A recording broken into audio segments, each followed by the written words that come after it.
Ladies and gentlemen, if I could ask you to take your seats, please. We're keen to get going with this next panel on the silver anniversary of Visegrad. So if you could find your seats, please, and draw your conversations to a close, that would be most appreciated. There'll be plenty of time for networking later on, but if you could now return to your seats, please, and draw your conversations to a close. Our panel is now ready, and we'd like to start with the next session. Thank you very much indeed.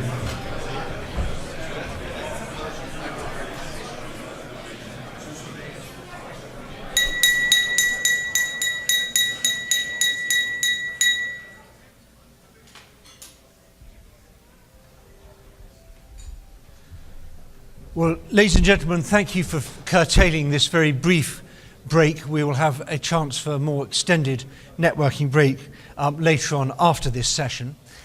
It's a great pleasure to be here at CEPA amid so many old friends and familiar faces and also so many new ones. This is certainly the biggest and best CEPA forum ever, and we're very grateful to all of you for attending, particularly those of you who've come a long way.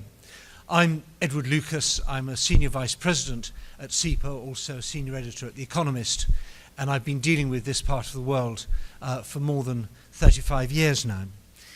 And our subject today is the silver anniversary of Visegrad. And I'm very glad that Visegrad is getting such attention here, and I want to pay particular mention to our co-host at the forum and for this session, the Visegrad Fund. People sometimes laugh about Visegrad and make jokes such as Visegrad is an excellent organization, the less important the issue, the more useful it is. And there's something in that, but I think we always must remember that Visegrad is the cultural and political center of gravity of the region. It was in the Visegrad region that the collapse of communism started. It was in Visegrad that we took the cutters to the barbed wire that was the Iron Curtain between Austria and Hungary. It was in Visegrad that we had the round table talks. It was in Visegrad that we had the Velvet Revolution. It was the personalities of those years who stay with us today, people like Václav Havel, who our Czech friends have been commemorating here in Washington right now and are going on to do in New York later. And so we may sometimes take Visegrad for granted, but we should never forget about it. We've got a very distinguished panel here to mark the 25th anniversary of Visegrad, the silver anniversary. We've got Karl Schwarzenberg, who I'm very proud to have known for so many years and to count as a friend, someone who I think epitomizes the way in which the dissident and émigré communities in Central Europe united to topple communism and then came to high office afterwards.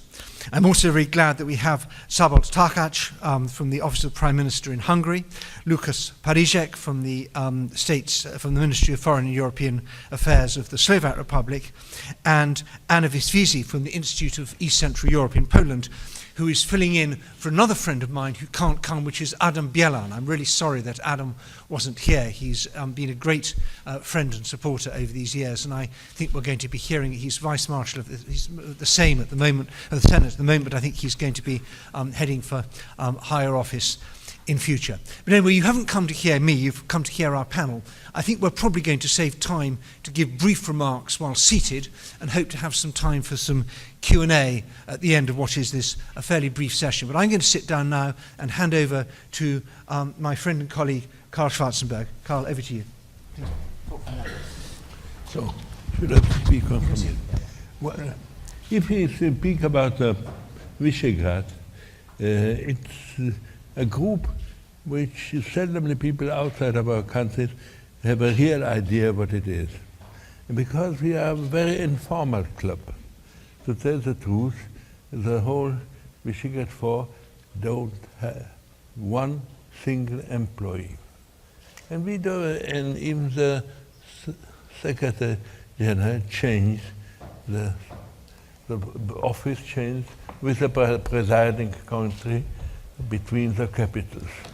So for some time it is located in Bratislava, sometimes in Buda, sometimes in Warsaw, and sometimes in Prague. The only employees of there are in our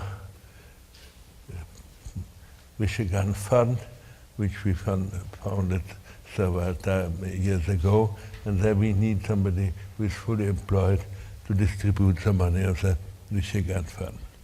It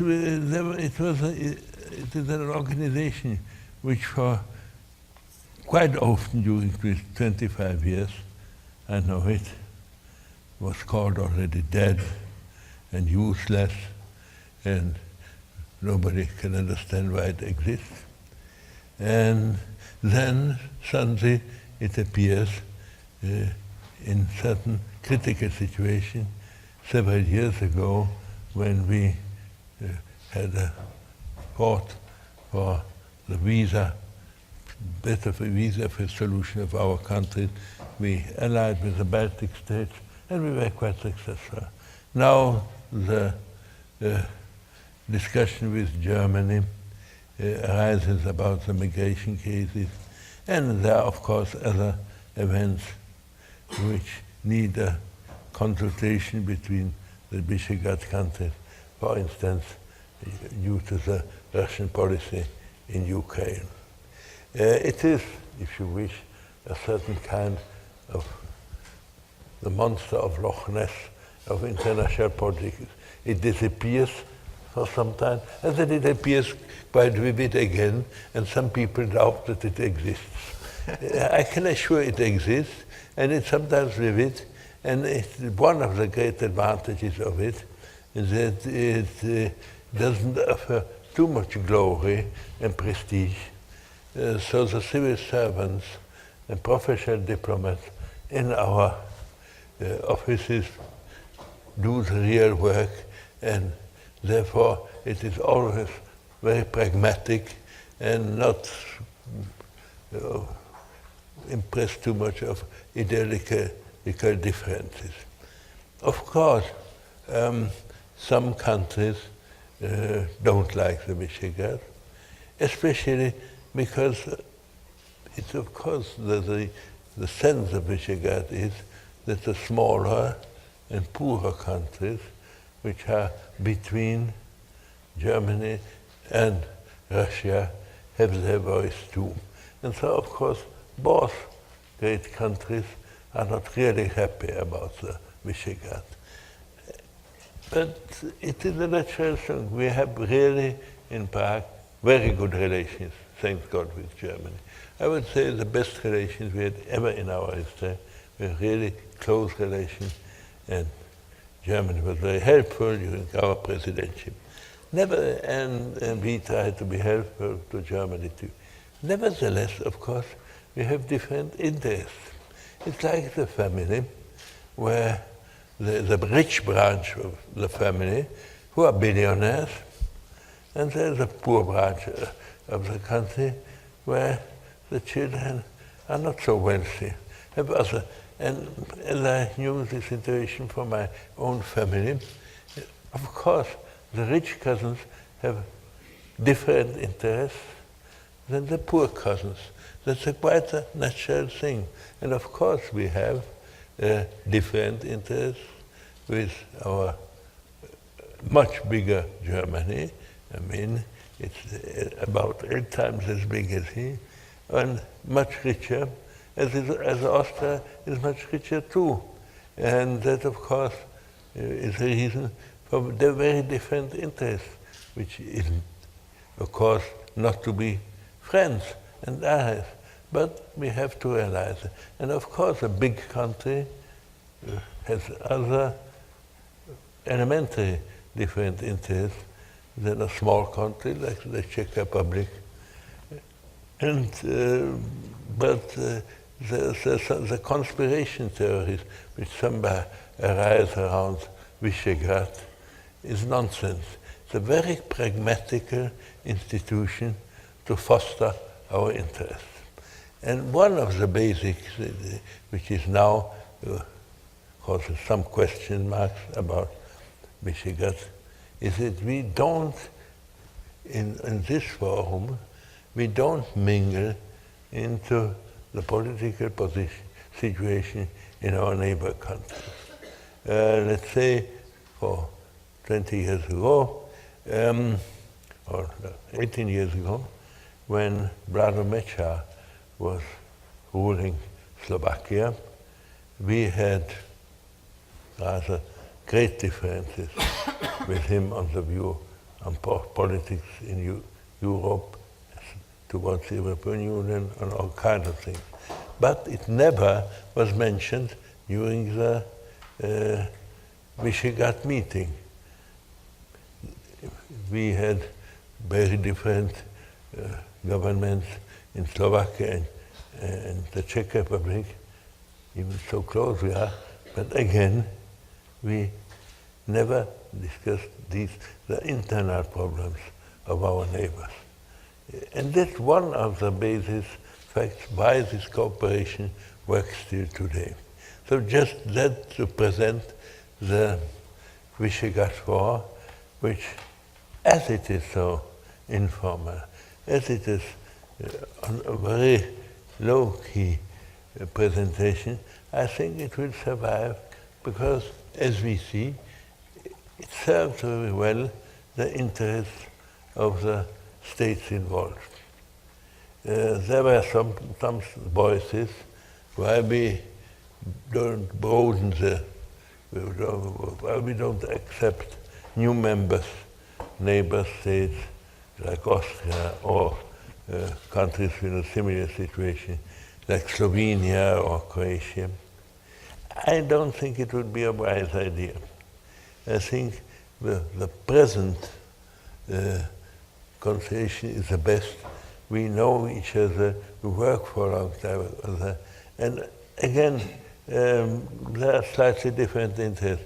The Austrians are much richer than we. Slovenia is oriented to the Mediterranean, much influenced by Rome and Vienna. It is another part. We have, as I mentioned before, very good relations and cooperation with the Baltic states. But I don't think it would be a wise idea to take the Baltic states as our members, or that we would become members of a Baltic group. We have our own interests, and realistically seen, we can support each other in international politics. So these are the main questions which we are here always about Visegrad. I'm ready to answer any questions about it. Well, thanks very much indeed, Karl, and I think you've put your finger on a very important point, that outsiders have all sorts of ideas about what Visegrad ought to do. Visegrad ought to be a way of transmitting the will of the EU to these four member states. Visegrad should be bigger and include other countries. Visegrad should do more. Visegrad should be a vehicle for more integration. Everyone has ideas about what Visegrad should do. But actually, the people who run Visegrad are the four Visegrad countries, and that's their sovereign decision to pool a little bit of sovereignty within Visegrad and then to make decisions collectively. And on some issues to steer clear of Visegrad and follow their own national priorities. So I'm very pleased now to turn to Szabolcs Tokács, who's the State Secretary for European Affairs from the Office of the Prime Minister of Hungary in Budapest. Over to you, sir. Thank you very much, Ed. A very good morning to you and to everyone in the panel and in the room. And I'd like to join others who expressed our appreciation to CEPA and the organizers of this forum to give a platform to celebrate Visegrad and the 25th anniversary of our cooperation. And those who are in the room are either from Visegrad, from Central Europe like myself, or people who has shown a great interest in our region, for which we owe a lot of appreciation and gratitude and thanks. Because truly, this is an important event, a silver anniversary, as you call it. It's also a long time in a marriage, and it's a long time in a cooperation, and celebrations always have a very important message, symbolic meaning. When we look back and we try to make an evaluation, what we have reached, who we are, and where we are heading to. I don't know how much time I have, but I'm certainly pleased to have been invited and also represent the positions that my government and my nation in general is taking. Well, I'd like to start way back behind in the 14th century. It will not be that long, but I'd like to recall the year 1335, when three kings of the time, rulers of the peoples who used to inhabit Central Europe, Charles Robert, ruler of Hungary at the time, John of Luxembourg, the king of Moravia, and King Kazimierz, ruler of the Poles, got together to, on the one hand, to smooth the hostilities among each other and the differences, and on the other hand, to form a very strong economic and political alliance against Vienna at the time. How to avoid the taxes and tolls and customs imposed by people who ruled Vienna at the time, and how to open up new trade routes to avoid that. So economic interest and economic sensibility shaped political wisdom at the time as well. And it has not changed much all through the centuries. So this cooperation is nothing new. It's a very historical alliance among people who live in that area, what we call Central Europe these days. Now, a huge leap and jump in history takes us to the period subsequent to the Second World War. And just 10 years after the end of the war, which brought so much misery and pain to people, and everybody was delighted that the Second World War ended. Just 10 years after that, my compatriots, Hungarians, revolted again, and I think it was reflected in the speech of the minister that this centuries-long thirst for freedom and independence was so serious and so important that they even risked pain and misery again.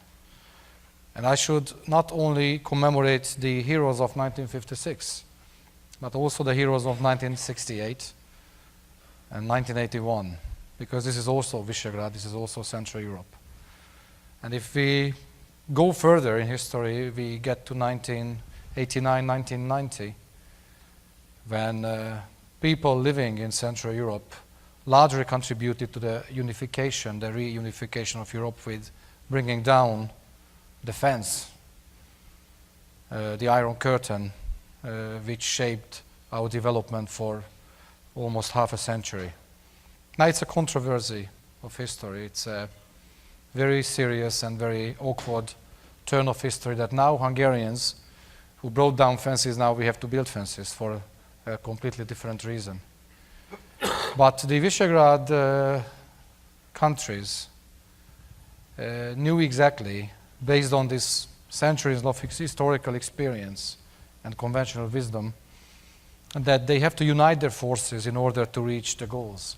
And in February 15, 1991, in the castle of Visegrad, iconic leaders, iconic faces of political transition, Václav Havel, Lech Walesa, and Antal József, decided again to revive Visegrad, to revive the spirit of Visegrad, with one goal: to approximate their moves, their tactical steps, in order to reach our imminent goal, to rejoin where we thought we had always belonged to, and that's Europe.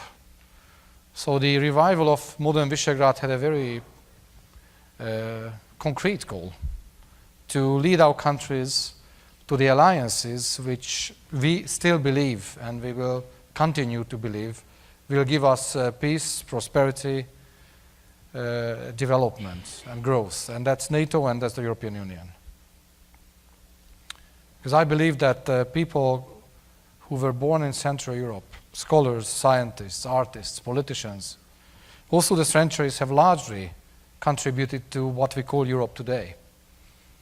So we are as much European as anybody else living in this great continent. Of course, it took a lot of efforts, a lot of understanding from our people to completely restructure our political system, our economic structures. And of course, you can do that with institutional changes, you can do that with leadership and good governance. But what takes much longer is the changes that transforms the mindset of a society. And it's obviously takes a longer time. And 25 years might be long in a marriage, but it's very short in a historical perspective. So we are very young democracies, but I think despite that, we managed to prove that democratic values matter a lot and mean a lot to the peoples of Visegrad. And this is not about governments and their wishes and their interests, but it's about the people. If I may take the example of my country in a humble way, let me also recall you that we are probably one of the very few countries in Europe, or maybe in the world, which for the last 25 years we never needed early elections because of the strength of the belief in democracy. So when Hungarian people vote for a government and 2 years later they realize that it was not the best choice, whether they like the government or not, whether they hate the prime minister or not, they don't question the legitimacy of a democratic election, and they give the opportunity to the government to fulfill their mandate, and then they will vote them out. And this is also very important to remember when we talk about our approach to the value system that we share. I wouldn't like to talk too much about the history of Visegrad, but maybe one more element which is important is that eventually we reached our goal in 2004, 15 years after independence, that all our 4 countries have become both members of NATO and the European Union. And we thought that a much more prosperous and bright future is ahead, because our 20th century history, like the history of many other nations in Europe and beyond, was a very painful and turbulent history. 2 devastating world wars, the Holocaust, revolutions, pain, misery. And we were very happy that we could eventually got to the shore and got to the safe bay. And what happened just a couple of years later is that we realized that Europe, what we think the European Union had always been, is under extreme challenges. And we have heard about this multitude of challenges that the European integration needs to face, both internally, economic recession, social instability, a lot of concern about the future, unemployment, youth unemployment, social tensions in many countries, and external challenges all around, to the east, to the south, and Europe has to respond to it in one way or the other. And make no mistake, we in Visegrad, we certainly look at the European Union and the history of the European integration as one of the success stories, maybe one of the largest success stories of the 20th century, because it managed to bring peace, stability, growth, and the emergence of welfare societies, at least in the western part of Europe, which was more fortunate historically than we are. And we owe a lot to the United States of America in that. So this is the EU that we wanted to join. And I'm fully convinced that despite all the debates, despite all this tension that you might see and experience inside Europe, the Visegrad should be looked at as an added value, which would like to contribute to the future of Europe, to the future of the European Union, and the future of Euro-Atlantic integration and cooperation. So I'm more than happy to answer questions if you have, and I will stop it now because, of course, we also have to think about the time. So thank you very much, Ed, and Vez and Marcin and others who convened this meeting, and thanks for the invitation. Well, thanks very much indeed, and particularly for highlighting that very useful factoid, which I must confess I hadn't realised, that you've never had early elections in Hungary. That's a very interesting point, and I think highlighting not just the political stability, but also the economic dynamism and the cultural magnetism of Central Europe is well worth doing. It's something we always, we sometimes risk taking for granted. And I'm going to go straight on to another Lukas, spelt differently in first name rather than last name, but it's always good to have 2 Lukases on the panel. Go ahead, Lukas. Thank you very much. Ed, I'm happy to be here, and thank you for inviting me to this panel. I can see that our introductory remarks will be quite different, which is good, because we have a historic approach and the general overview of the Visegrad, and I would like to be more concrete and also give a little bit of the EU perspective, because my country is the presiding country of the European Union at the moment. In the Visegrad, it is Poland. And I'm also very happy that CEPA is attaching such an importance to the region of Europe and to the V4 in particular. And the timing is also very good because we had the first presidential debate 2 days ago here, and I believe that the issues that we will discuss during these 2 days are also one way or another part of the discussions of the election campaign and debates. So I hope it will give a more insight maybe into the region and the challenges that we have to tackle currently. Our first presidency of the Council of the European Union is intentionally designed to be and to play a role of a mediator, a role of an honest broker, we call it, and my colleagues from the V4, my V4 colleagues from their previous presidencies, they know that this does not really limit us to have our own, our national position. And I believe that this silver anniversary of V4 is a great opportunity to also speak about V4 and also deliver our position and how we see it. As a representative of a country of a V4, I will of course focus on positive moments and positive observation of the V4. We can say that the 25 years is really a time which can verify the legitimacy of any such political project or regional cooperation. And I can say that the founders of the Visegrad really had a strategic vision, we can say. And however, as you said, it might be from other partner countries looked at that there is no need for V4, or V4 is not very, how to say, positively assessed. I am happy that V4 is here, and we really have a pragmatic cooperation, as His Excellency has mentioned, which helps us to have a bigger voice in the region. The cooperation of our 4 countries contributed to the revival of the concept of the Central Europe after the fall of the Iron Curtain. Admission of our countries, as mentioned by my Hungarian colleague in 2004, to NATO and the European Union was really an important step towards united Europe. And I believe, and I agree with my colleagues, that we are really embodiment of a success story connecting the heart of Europe. And as my country is in the middle of V4, I believe that it is the very heart of V4 and of Europe as well. We are also the leading forces of economic growth in Europe, and we have International Visegrad Fund, which we contribute to every year, I think 2 million euros per country, which is the only, actually, let's say, institution within the V4 that can help us implement some concrete projects. And we use the Visegrad Fund not only to co-sponsor conferences like this, but also to the external outreach that we do in the V4 Plus format. We have various levels of coordination. Prime ministers levels, ministers level, political directors consultations are very often. I can say that 2 days ago there were V4 plus Canada consultations on the level of political directors.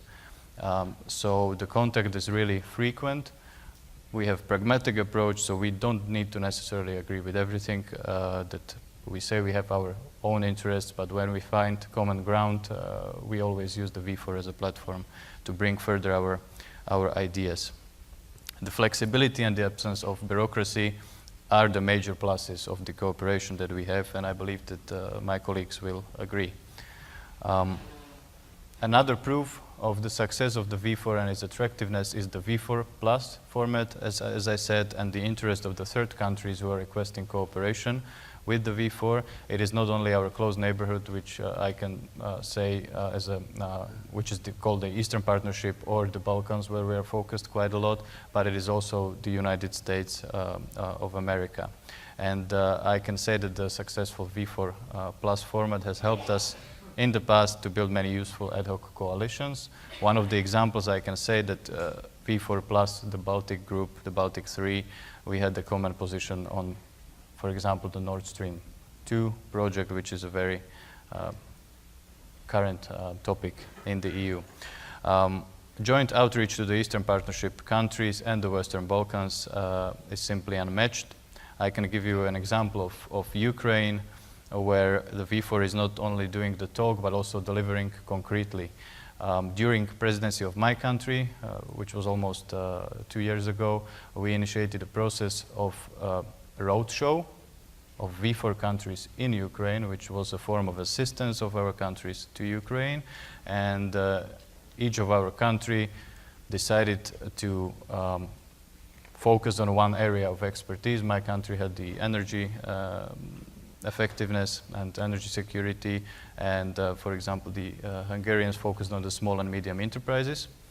Actually, this was my first event that I participated in the capacity of the State Secretary at the Ministry of Foreign Affairs, and my first trip was to Ukraine on this V4 Plus level, and we held a seminar there on small and medium enterprises in the regional city of Vinica. So it was a practical input and help towards Ukraine. It was not only related to Kiev. We go to the regions. It was taken very positively by the Ukrainian friends, and we agreed that we will continue because we closed the it was the final round of one of the 4 road shows, but we agreed that we will continue. We asked the Ukrainian side to identify the areas that they feel that they would need to be helped with, and then we will realize further the project of assistance to Ukraine. Then there is the area of security and defense, which is quite significant within the V4. Recently, we have achieved some tangible results. We had the first V4 EU battle group on standby in the first half of 2016. Successfully, it ended by now. We agreed to have another round in 2019. I have to also mention the V4 contribution towards the strengthening of the eastern flank, and we had an agreement to send to the Baltic region. Our countries will contribute on a company level of a mechanized brigade for 3 months on a rotational basis. So we agreed that we will send our forces for 3 months each, meaning for a year on a rotational basis, and as a reassurance measure and our show of our support to our friends in the Baltics. I would like to also touch upon the issue that floats in the media and the state of play within the EU and the role of V4 within the EU. We quite recently had a summit in Bratislava of the 27 EU member states, which was 2 weeks ago. This was held because of the referendum that happened in Britain. There is many different opinions that are heard in the media, but we can say that all 27 member states agreed on the Bratislava Declaration and Bratislava Roadmap. And within this format as well, we had a common V4 joint statement that we presented and we agreed upon during the summit. The common interest of the V4 after the referendum in the United Kingdom is to avoid further fragmentation of the European Union and strengthen its democratic legitimacy. I would like to quote the V4 joint statement from Bratislava that demonstrates our commitment to the Union. It says, Visegrad countries insist that the European integration is a common project. I can say that Slovakia is maybe one of the countries that profited the most from the European integration, and we are very careful when ideas like opening the founding treaties or creating new dividing lines in Europe are floated. So we do not want any divisions or double standards in Europe, and as I say, V4 has a legitimate role in EU where the trend towards regionalization is answer to many questions. Some media, the Financial Times, I have to say, blame us that we do not want to benefit from the Union. However, we are trying to overthrow its institutions. Visegrad is said to be a kind of an awkward Central European squad with communist legacy and tendency for a free ride. Well, actually, as mentioned before, we have historical heritage in common, and we do not necessarily have to agree on all policies.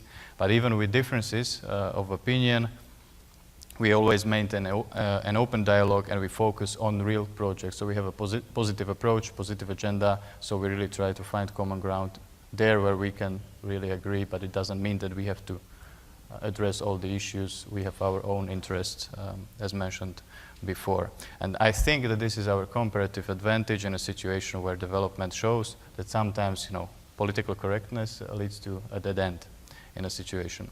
I believe that there is a simple answer to what the Visegrad is and what Visegrad is not. The Visegrad cooperation is built on solid foundations with a view of prosperity of its people, of the 4 countries. We are not a political bloc. Sometimes we disagree. We have national interests, as I said, but we believe that our strategic interests in the long run are the same. And this was proved also in 2004 when we entered the European Union and NATO together. I am personally convinced that the internal identity is something that we have to promote and should work on. Being in the DC, I have to also comment on the V4 plus USA format. Once again, I'm pleased that we have the strategic dialogue with the United States. We do not just compare notes.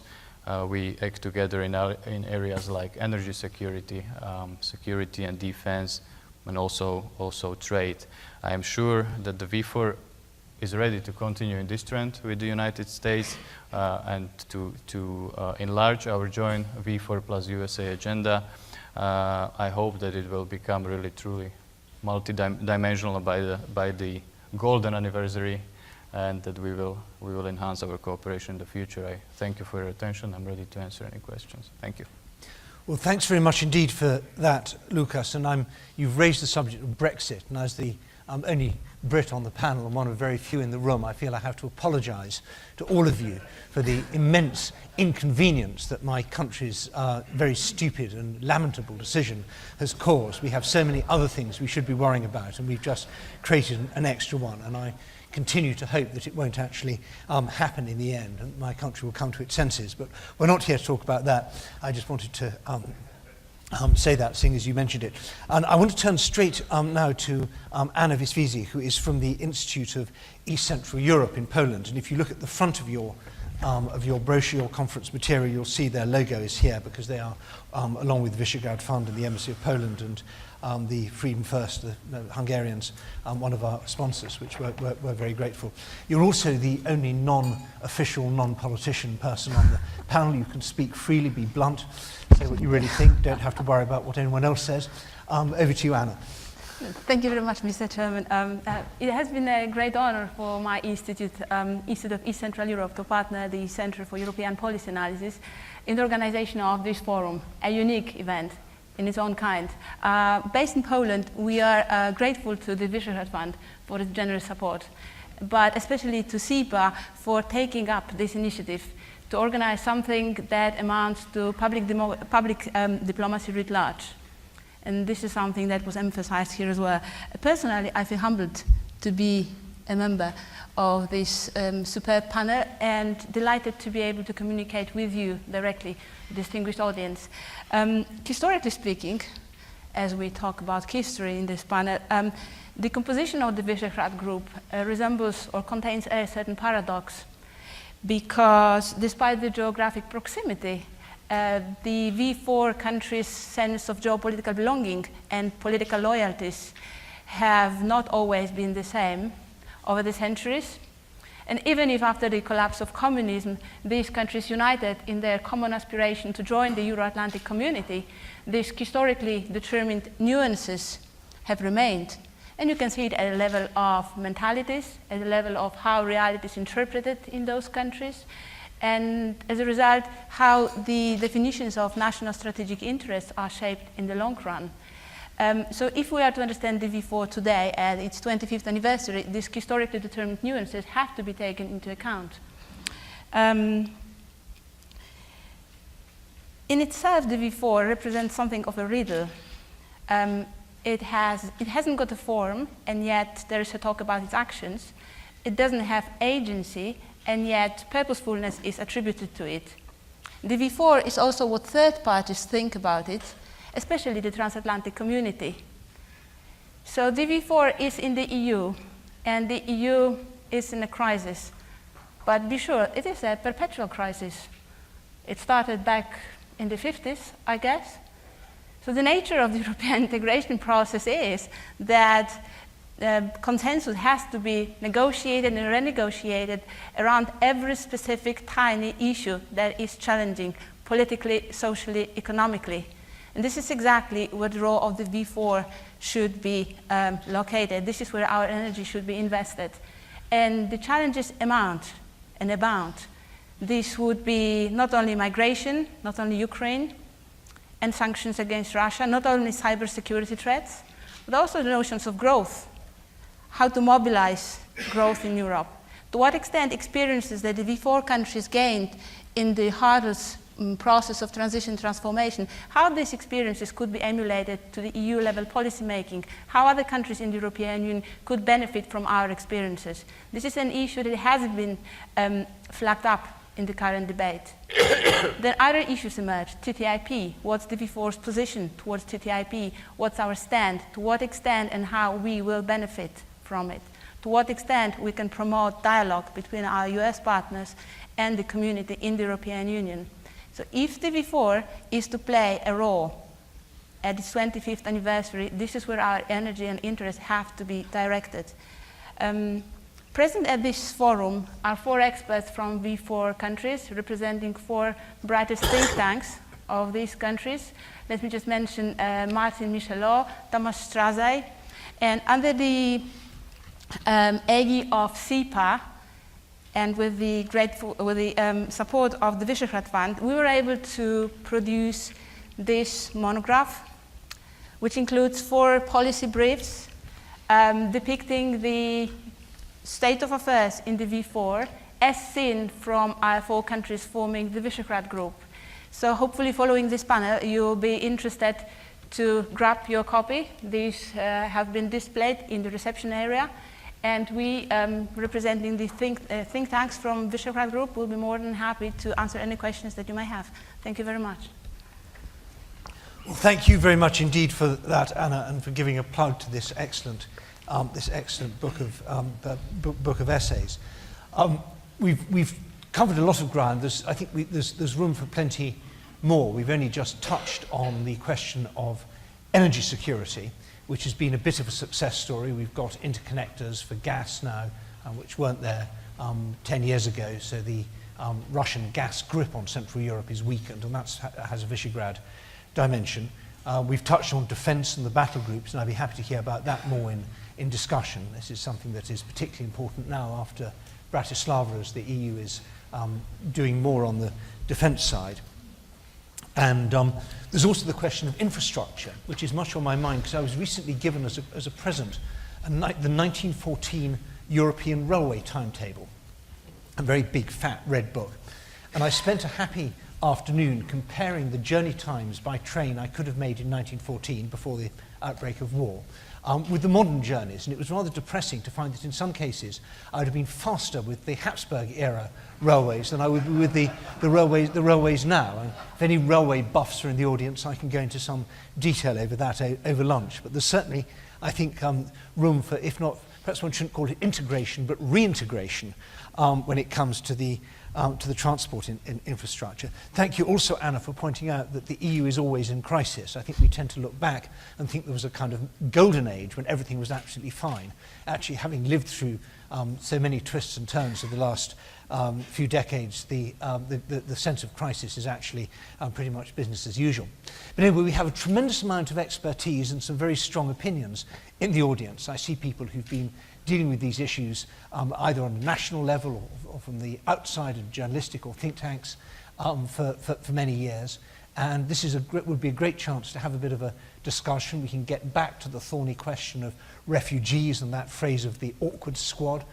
We can go into the weeds a bit more on some of these specific issues. So please don't be shy. We've got roving microphones, I think. If you stick your hand up, a microphone will make its way to you. And I'd be very happy to take a few questions from the floor. Let's see some hands going up. I see. Yes, a hand here in the very front row. Yes, so Tom. And if sorry, and I mean, I know most places, but not everyone here knows everyone. So if you can introduce yourself when you stand up, that would be very kind.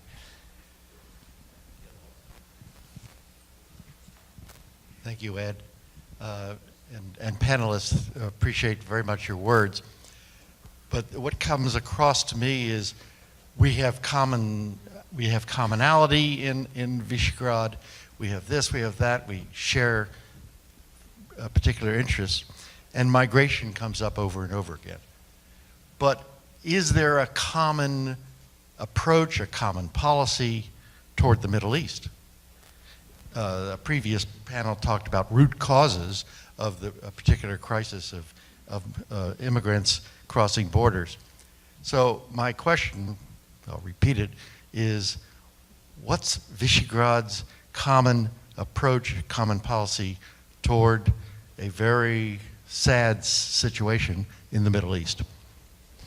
Very good. The Middle East and the migration that results. Let's go from left to right. Carl, you go first. Well, actually, our possibilities are rather limited because the policy in the Near East is firmly in the hands of the big EU countries. If Europe plays any role, basically to the hand of the United States and Russia. But from the European states, yes, England, France, partly Germany and Italy are involved.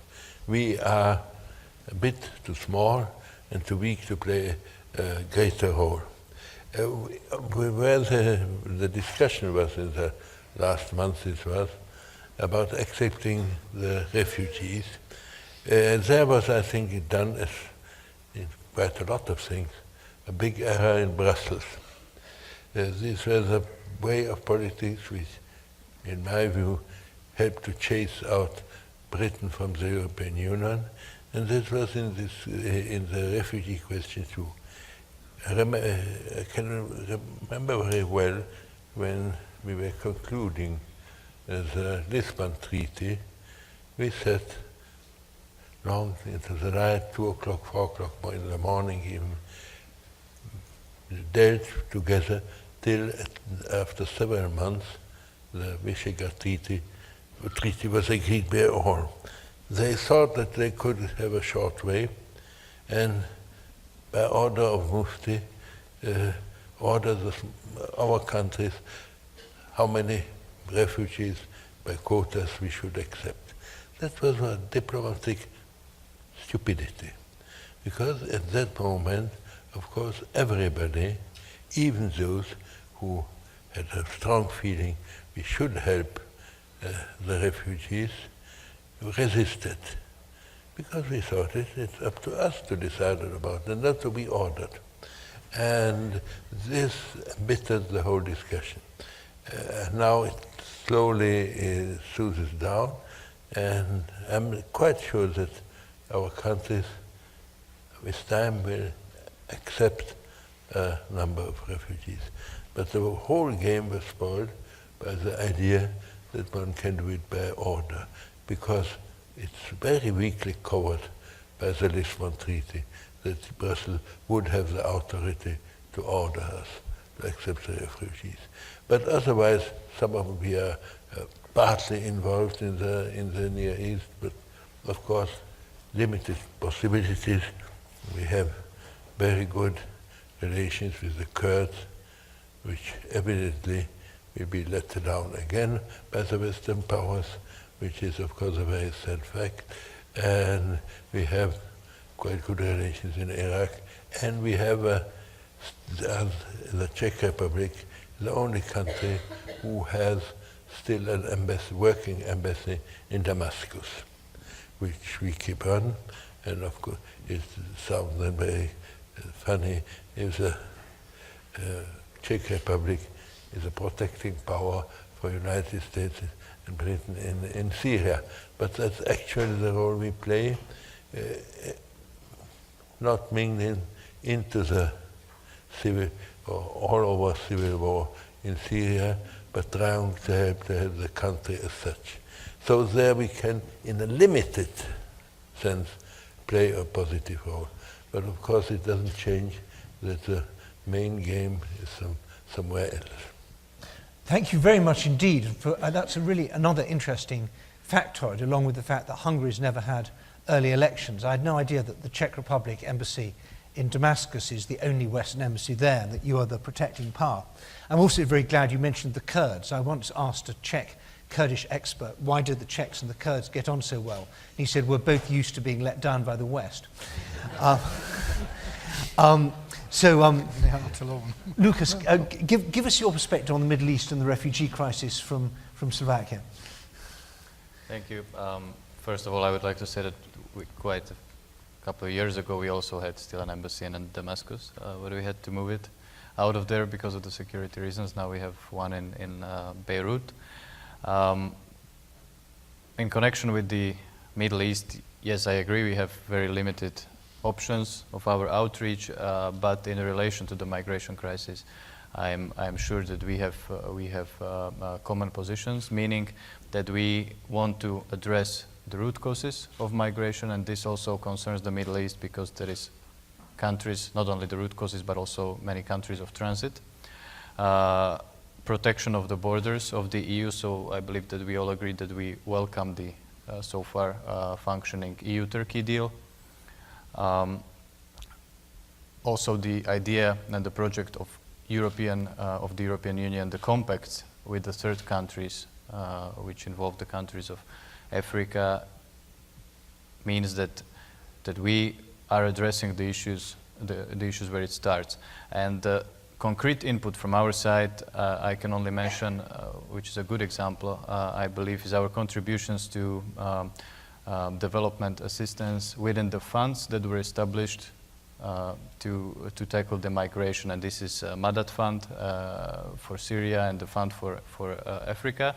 And there is if you want to have a vote and be in a steering committee of the fund, and then also assess the projects and have a reach towards what kind of projects are being realized and have a vote there, you need to contribute by 3 million euros. And we contributed separately as Slovakia into the Madat Fund, but in the African Fund, I think, if I'm not mistaken, we contributed as a V4 together. So we have a V4, a vote in the fund, and we can influence the projects and the realization of the activities towards tackling of migration. So this is one of the examples on a practical level where V4 can be an added value in solution of the migration crisis, and also in relation towards Middle East.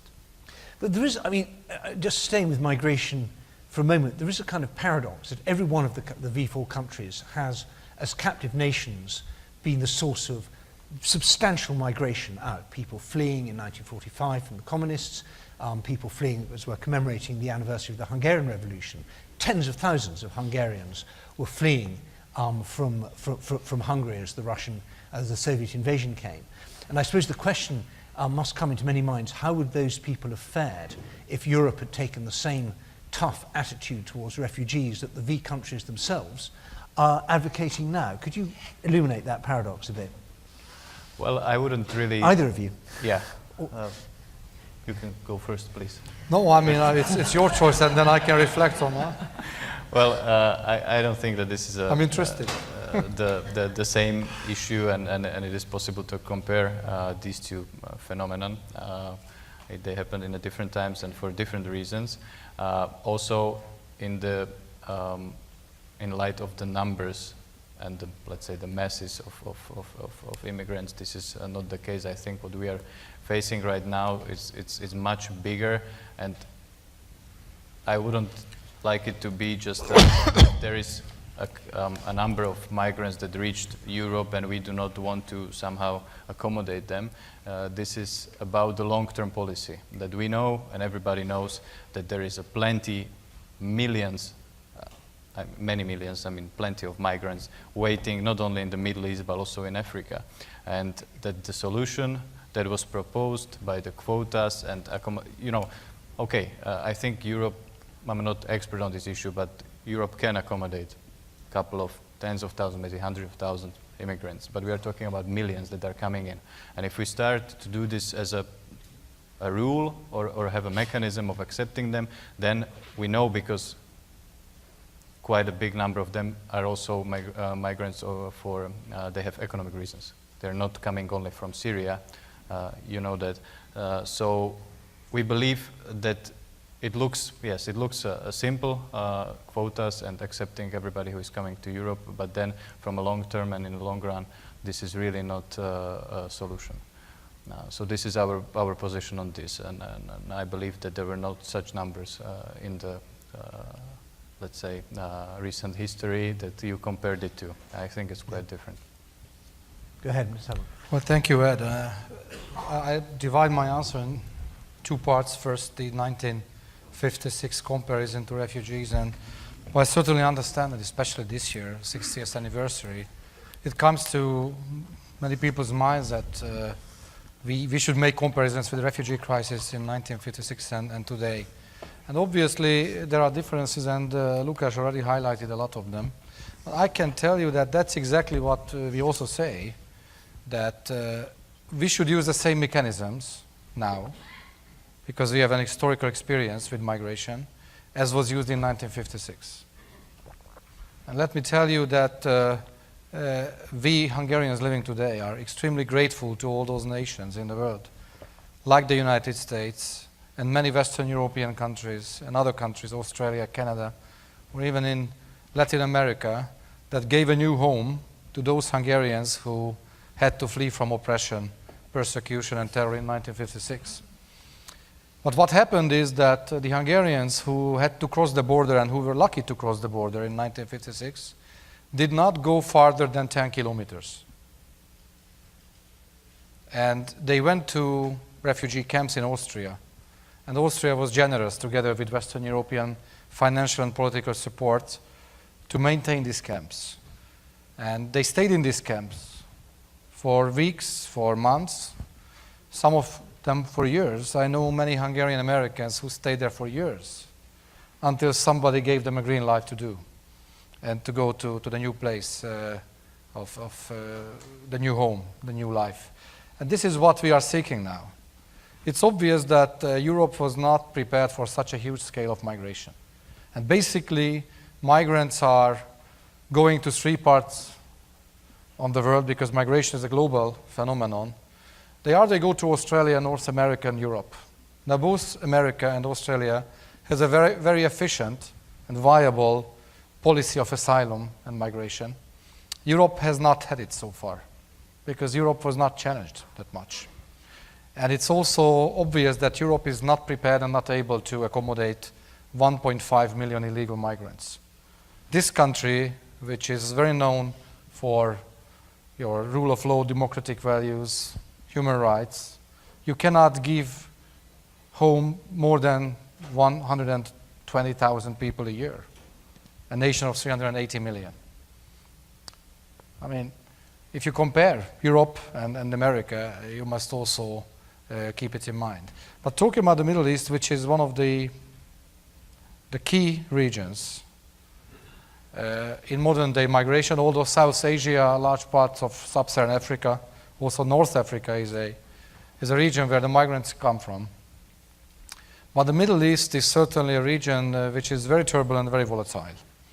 We have security crises in many countries, political crises, but we also have poverty, and we also have demography. You have to look at all these factors when we talk about migration.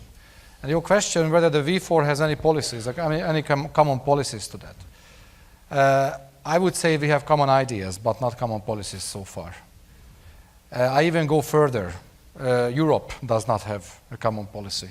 The European Union does not have a common policy. And please apologize, but even the United States does not have a good policy to the Middle East. Because what we started together as an Arab Spring has turned out to be a harsh winter.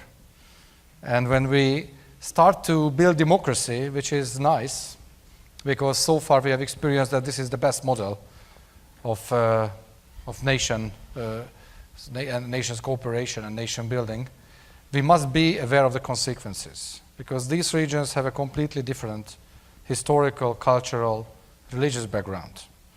At one point of my career, I lived for many years in the Middle East, and I know some of the mechanisms And what I see is Europe is divided. The European Union is divided. If you look at the European Union member states' position towards the Middle East peace process between Israel and the Palestinians, it's largely divided.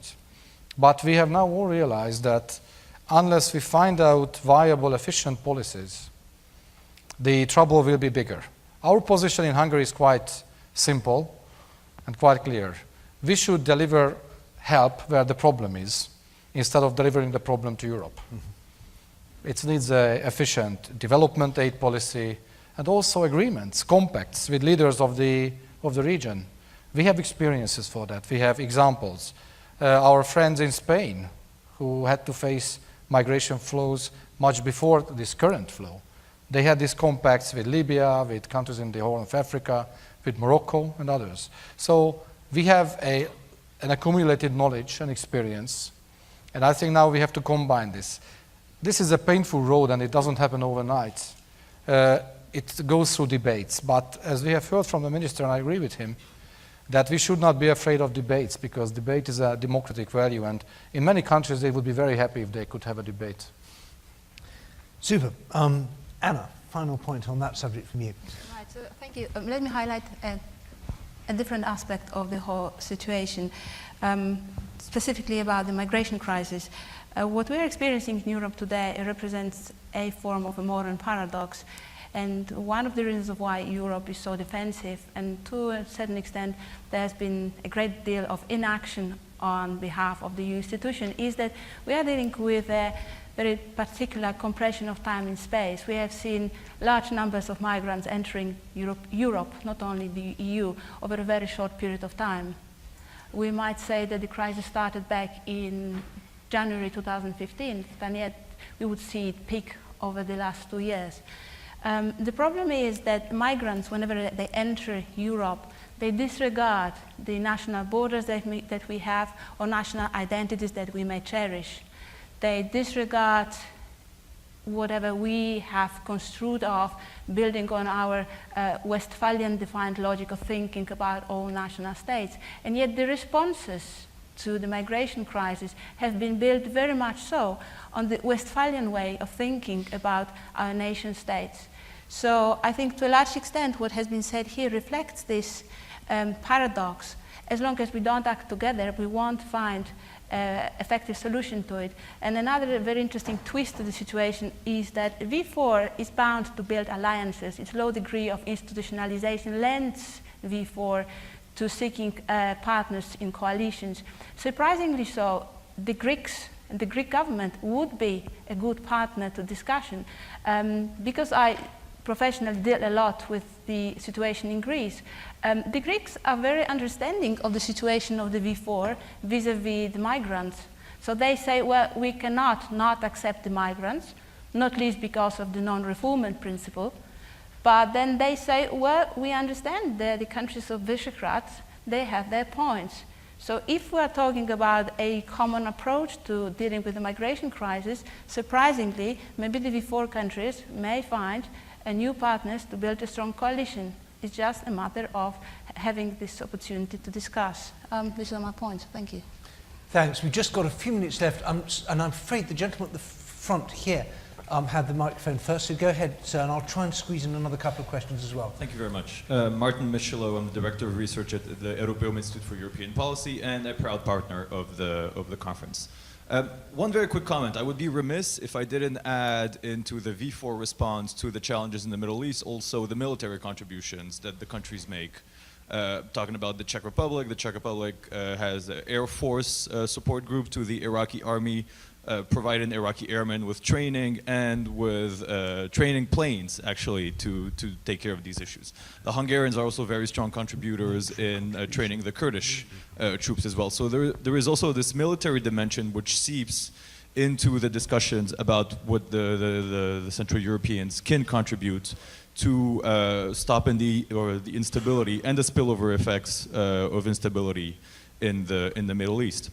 And this is what leads me maybe to ask a question and in the form of a comment, which is that in order to address these issues, there has been this debate within the European Union and more recently at the informal summit in Bratislava about a European security compact, or what the Italians would call a Schengen of defense, that is specifically designed to secure the external borders of the European Union. So my question is, more specifically, what do you expect from the next US administration in terms of the response to what would be called a higher degree of Europeanization of defense? Thank you very much.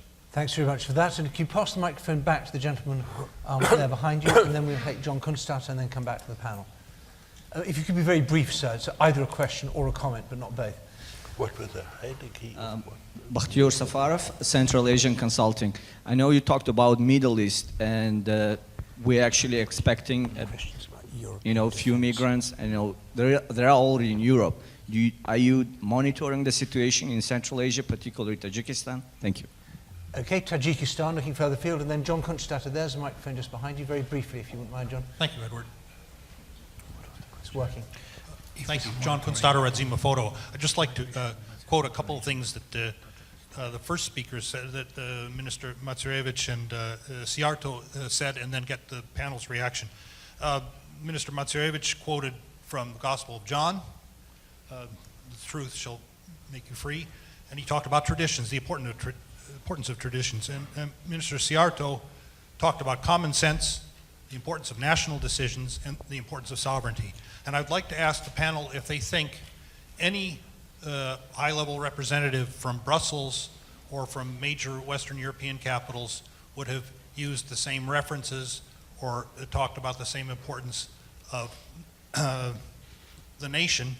In other words, whether perhaps Europe is to be found in the V4 rather than farther to the west. Thank you.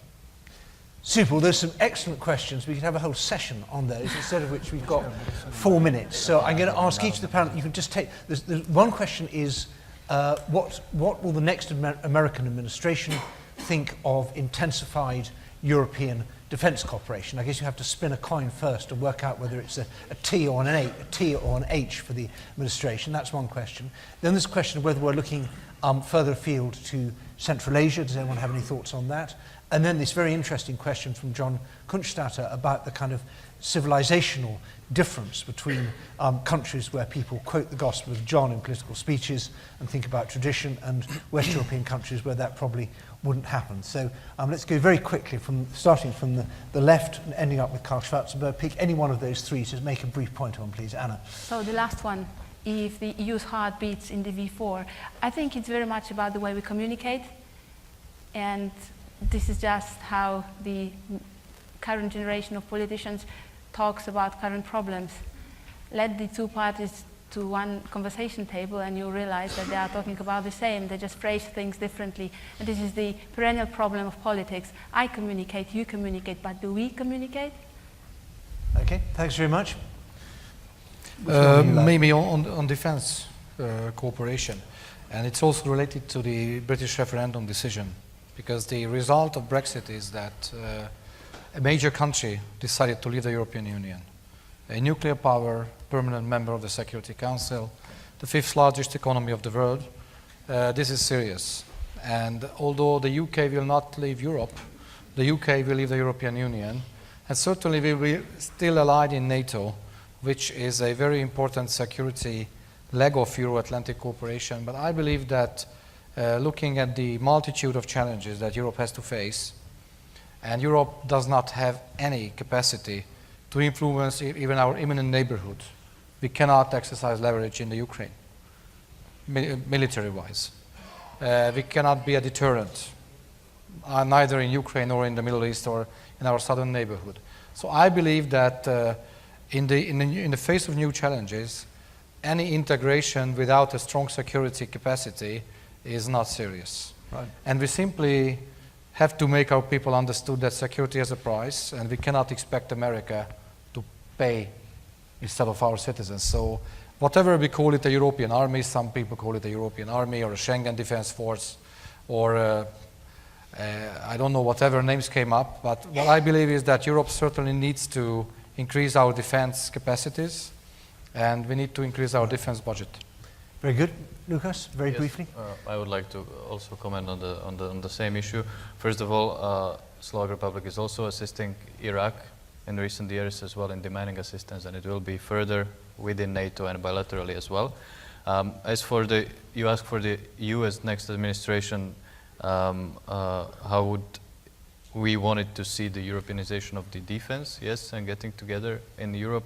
Well, the European Border and Coast Guard is a success that happened during our presidency, and I think we need to distinguish the defense as a defense in a military point of view and international operations, and just the internal one and protection of the borders and the internal security, and this is different. And I think that Europe needs to take care of its own agenda and own security, and I think we were also criticized in years, 5 years ago, let's say, in United States, and I know that the US strategic documents were refocusing and rebalancing towards Asia-Pacific region and not to Europe, and then this crisis came in, and now we have also US more focus in my region and in Europe, but I believe that this is something that should be welcomed here.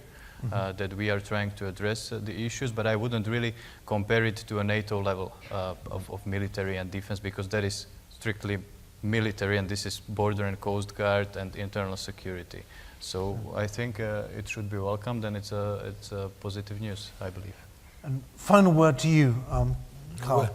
Well, quite honestly, the European states, the Western Europeans started with it, that from the 50s on, relying on the American umbrella, from year to year they lowered the defense budget, which was a very bad habit, which suited to a certain degree the Americans then, because they wanted to handle defense questions themselves, and it was rather suitable that the Europeans didn't play a great role.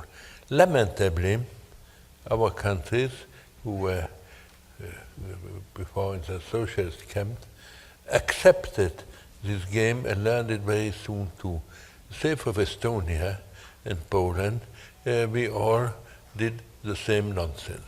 And now there's a awakening. So slowly people realize that nobody can be forced to defend us if we are not able to defend ourselves. So I think there will be a renaissance, and it will be only good if whichever making administration exists, to educate us towards independence. Allies, yes, but that we have to care for our own fate.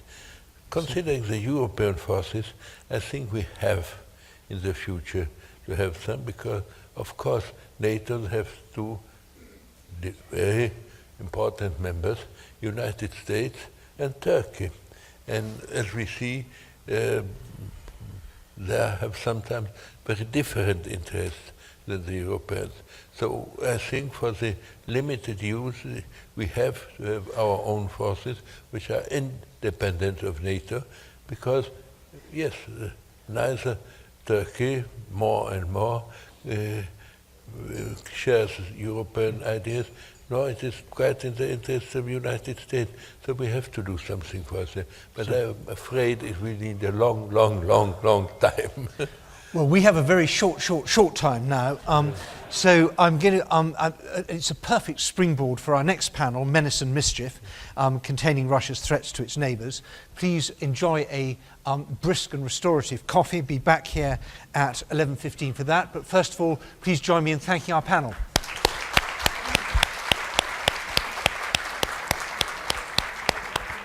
Thanks very much. That was really good.